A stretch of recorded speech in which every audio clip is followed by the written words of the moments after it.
Quanti elettori si riconoscevano nella Lega fino facciamo un esempio, alle europee del 2019 e poi non si sono riconosciuti per esempio alle europee del 2024. Vale per gli elettori e vale anche per chi magari oggi vede in Fratelli d'Italia chi parla dei propri valori e chi è più concreto. Ex leghisti con casacca nuova? No problem, anzi, la stoccata arriva col sorriso come sempre e non a caso nel giorno in cui si presenta una delle liste di Fratelli d'Italia in campo, quella della Marca, dove tra i 9 della squadra c'è l'ex consigliera del Carroccio Silvia Rizzotto.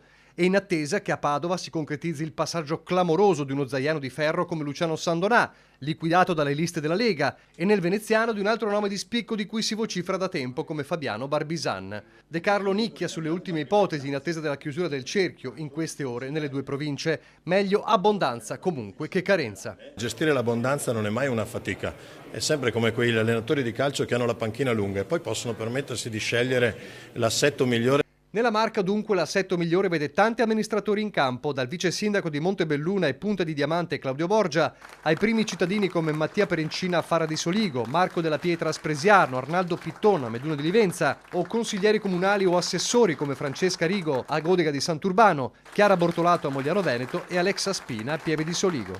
Noi amministratori, noi sindaci siamo sicuramente sempre sul territorio, sempre vicini ai cittadini e sappiamo quali sono i bisogni dei cittadini e quindi credo che una rappresentanza in regione sia sicuramente una garanzia. Spero che sia una campagna elettorale seria, fatta bene, senza tirarci per la giacchetta, senza cattiverie e senza rivalse. Deve essere una campagna elettorale dedicata al territorio. Il colpo di scena arriva dall'assenza di chi sembrava in rampa di lancio dal comune di Treviso, Rosanna Vettoretti. Per De Carlo solo rumors. L'assessore Vettoretti non ha mai dato la sua disponibilità, non gli è mai stata chiesta la disponibilità e quindi credo che non fosse proprio, non ne sia mai stato neanche in discussione. Vettoretti sta svolgendo un ottimo lavoro nel comune di Treviso, come la sua collega Gloria Sanaggiotto devono concentrarsi nel continuare a portare avanti quel lavoro. Per una Vettoretti mancante, una new entry particolare,